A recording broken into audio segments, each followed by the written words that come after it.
Le Conseil a examiné 7 projets de texte et suivi une communication du président de la République, chef de l'État. Au titre des projets de texte, le ministre des Télécommunications et de l'Économie numérique a soumis à l'examen du Conseil un projet de loi portant ratification de la Constitution et de la Convention de l'Union africaine des télécommunications UAT. Ce projet a été examiné et adopté par le Conseil. En point 2, le garde des Sceaux, ministre de la Justice et des Droits humains, a soumis au Conseil 3 projets de décret portant successivement à fixer le tableau de reversement du personnel de greffe dans leurs différents grades, nommer à des charges d'huissier commissaire de justice et enfin nommer des notaires titulaires de charges. Sur les 3 textes présentés, le premier a été adopté et les 2 suivants ont été renvoyés à une relecture. L'antépénultième projet de texte soumis au Conseil est un projet de décret portant modalités d'organisation et de fonctionnement de la centrale pharmaceutique d'achat CPA. Ce projet de texte, soumis par le ministre de la Santé publique et de la Prévention, en vue de donner une nouvelle impulsion à la CPA, a été adopté par le Conseil. Le ministre de l'Aménagement du territoire, de l'Habitat et de l'Urbanisme a ensuite soumis à l'examen du Conseil un projet de décret portant affectation au préfet du ministère de la Fonction publique et du Dialogue social pour son siège d'un terrain d'une superficie de 10 336 m², 6 au quartier Ndjari, section 1, îlot 7, lot 1, dans la commune du 8e arrondissement de la ville de N'Djamena. Le projet de décret a été aussi adopté par le Conseil. Le dernier texte examiné est un projet de loi portant reclassement de la réserve de faune de Siniaka-Minya en parc national de Siniaka-Minya. Situé entre le Guéra et le Moyen-Chari, ce parc d'une superficie de 415 806 hectares permettra une meilleure conservation et une gestion durable de la biodiversité et des écosystèmes. Il sera ainsi le 5e parc national du Tchad après ceux de Zakouma, de Manda, de Sénaoura et des Assou. Le Conseil, après examen, a adopté ce projet de loi.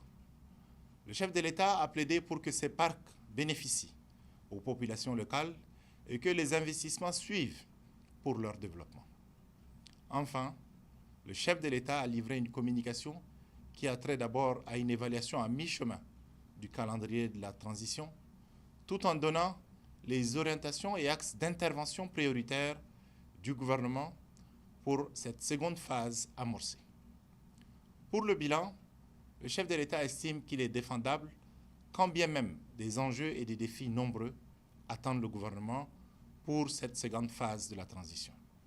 À cet effet, une solidarité et une abnégation sans faille sont attendues du gouvernement.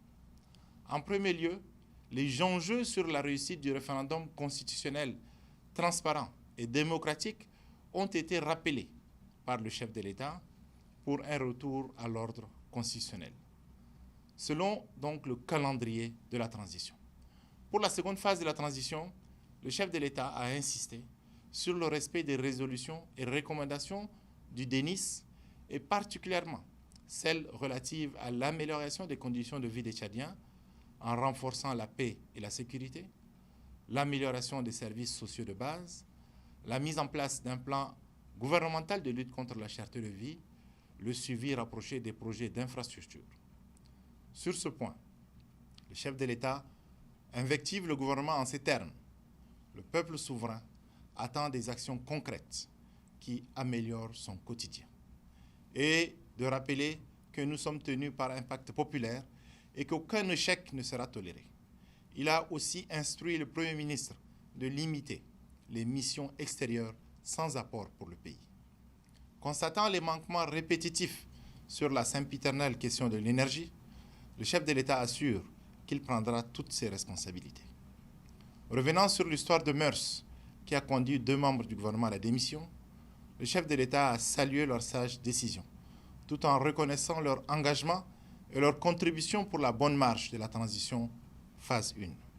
Il estime que cette parenthèse malheureuse doit servir de leçon à tous les responsables de la République pour plus de droiture et d'exemplarité. Pour finir, le président de la République a félicité les nouveaux hauts cadres expérimentés qui viennent d'être promus ou mutés au sein du gouvernement et leur a souhaité plein succès dans l'exercice de leurs fonctions. Commencé à 14 h, le conseil a pris fin à 16 h.